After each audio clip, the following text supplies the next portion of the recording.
Selamat pagi semua, perkenalkan saya Masayudera Zara Kurnia dari program studi S1 Arsitektur Universitas Lampung. Hari ini saya akan menyampaikan fakta dan informasi seputar pesawat Malaysia yang dipaksa mendarat oleh TNI Angkatan Udara karena memasuki wilayah Indonesia tanpa izin.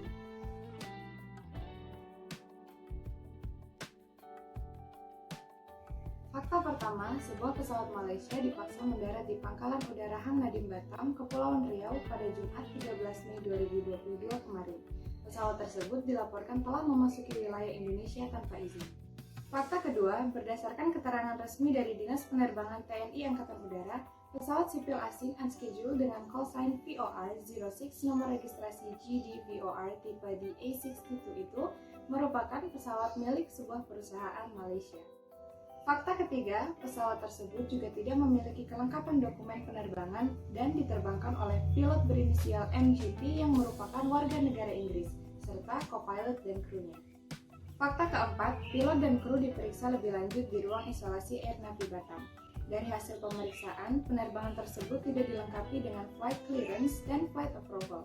Karena itu, kejadian ini dilaporkan ke kantor Otoritas Bandar Udara Wilayah 2 Medan untuk proses penyidikan lebih lanjut oleh pihak penyidik pegawai negeri sipil atau PPNS.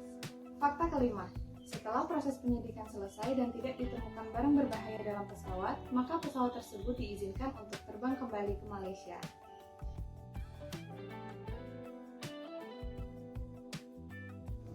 Kejadian tersebut merupakan salah satu contoh pelanggaran batas wilayah negara Indonesia melalui udara.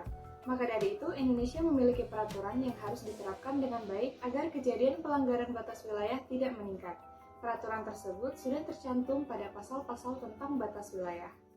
Berdasarkan pasal 8 ayat 1 dan 2 Undang-Undang Republik Indonesia Nomor 1 Tahun 2009 tentang penerbangan, telah ditentukan bahwa pesawat udara yang melanggar wilayah kedaulatan NKRI diperingatkan untuk meninggalkan wilayah tersebut oleh pemandu lalu lintas penerbangan.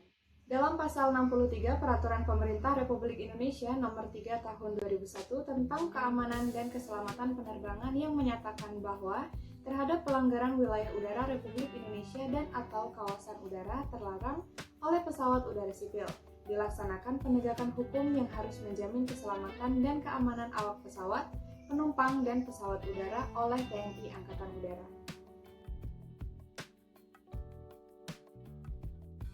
Dalam praktik negara-negara yang telah menjadi hukum kebiasaan internasional, pengamanan kedaulatan di udara telah dimulai dari luar batas teritorial negaranya yang disebut dengan ADIZ atau Air Defense Identification Zone.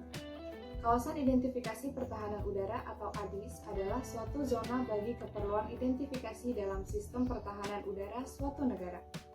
Dalam praktiknya, beberapa negara menetapkan ADIZ secara permanen atau temporer, mulai dari wilayah teritorial atau batas terluar teritorial dari arah laut lepas.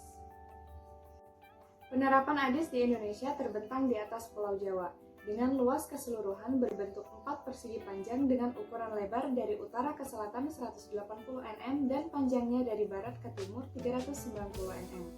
ADIZ merupakan upaya pemerintah melakukan pengamanan wilayahnya untuk kepentingan pertahanan dan keamanan, pusat-pusat pemerintahan, serta melindungi objek vital nasional. Penetapan koordinat dan luas wilayah ADIZ Indonesia tercantum di Aeronautical Information Publication atau AIP.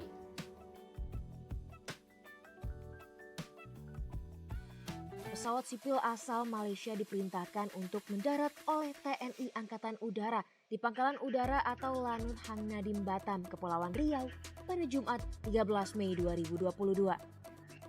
Pesawat tersebut diminta mendarat karena terbang tanpa izin di wilayah Indonesia. Selain itu, pesawat tersebut juga tidak memiliki kelengkapan dokumen penerbangan. Sempat berdebat dengan petugas, pilot pesawat itu mengaku tidak mengetahui aturan bahwa perlu ada izin untuk memasuki wilayah Indonesia. Pesawat Malaysia itu terdeteksi melanggar wilayah udara Indonesia oleh Satrat 213 Tanjung Pinang. Setelah melaporkan hal tersebut ke Komando Atas, TNI AU menyiagakan 1 pesawat tempur F-16 di Lanut Rusdim Nurjanin Pekanbaru untuk melaksanakan intersepsi. Namun hal tersebut diurungkan dengan pertimbangan kru pesawat menaati instruksi dan petunjuk Kosek IKN yang disampaikan melalui MCC Cengkareng agar pesawat kembali ke Kuching. atas perintah Panglima Komando Operasi Udara Nasional Marsdia Andiawan Martono. Dengan mempertimbangkan keterbatasan bahan bakar pesawat, MCC mengarahkan pesawat tersebut mendarat di Lanut Hang Nadiem Batam. Selanjutnya dilakukan pemeriksaan dokumen dan barang-barang bawaan pesawat tersebut.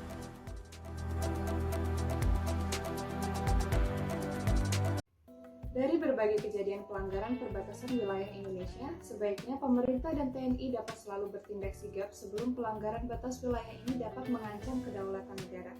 TNI dan petugas landasan udara Hang Nadiem di Batam sudah memberikan contoh yang baik dalam penanganan pelanggaran batas wilayah udara Indonesia yang dilakukan oleh pesawat sipil Malaysia tersebut.